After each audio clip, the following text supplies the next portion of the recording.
Bienvenue dans le mystère Miaou. Aujourd'hui, nous allons nous plonger dans l'art de bien jouer avec son chat. Jouer n'est pas seulement un divertissement pour nos amis félins, c'est une nécessité. Nous allons explorer comment rendre ces moments de jeu aussi bénéfiques et agréables que possible. Préparez-vous à devenir un expert en jeu félin. Je suis Cyril Bauchet, comportementaliste félin et cat-sitter dans la vallée sud des Hauts-de-Seine. Ce podcast a pour objectif de vous donner quelques clés de compréhension concernant vos petits compagnons à quatre pattes. N'hésitez pas à visiter mon site internet www.petsitter-92.fr. Bonne écoute. Et je vous propose de commencer par la fréquence de jeu.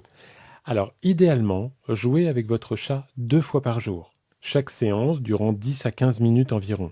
Et si ce n'est pas possible, assurez-vous au moins d'une séance quotidienne. C'est essentiel pour le bien-être de votre chat. Et après, vous allez me demander l'intensité du jeu. Eh bien, concernant cette intensité, pensez à une colline. C'est-à-dire que vous commencez doucement, vous augmentez progressivement l'intensité, puis vous ralentissez vers la fin. Ce rythme va imiter la chasse naturelle et maintenir l'intérêt de votre chat.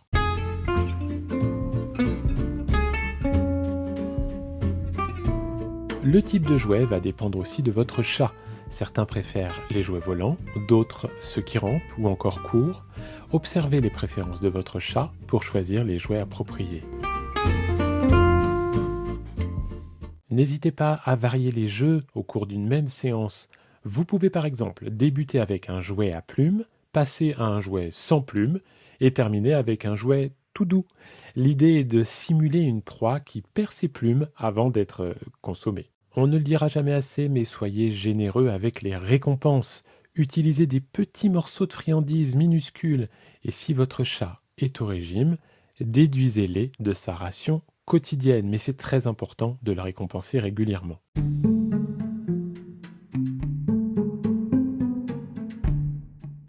Et bien sûr, permettez à votre chat d'attraper la proie régulièrement. Ne le frustrez pas en rendant le jeu impossible. Une capture 1 fois sur 2, 1 fois sur 3, ou même aléatoire rend le jeu plus réaliste et engageant. Une petite précision, le comportement du jouet doit imiter celui d'une vraie proie.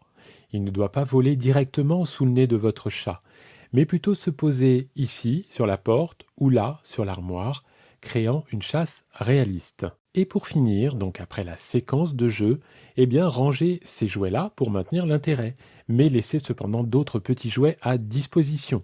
Terminez par une belle récompense et des félicitations.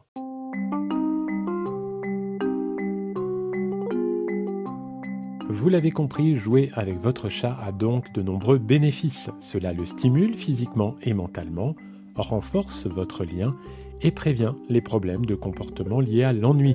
Rappelez-vous, un chat a besoin de jouer et de se dépenser, tout comme un chien. Jouer avec votre chat est donc un acte d'amour et de respect, c'est reconnaître son intelligence et répondre à ses besoins fondamentaux. N'oubliez pas, un chat n'est pas un simple ornement dans une maison, c'est un être vivant qui mérite votre attention et votre dévouement.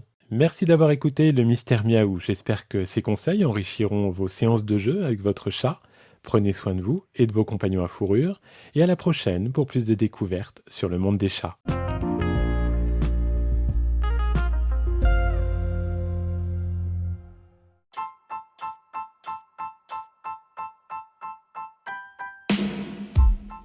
Vous souhaitez adopter un chat, ou bien vous vivez déjà avec lui depuis quelque temps?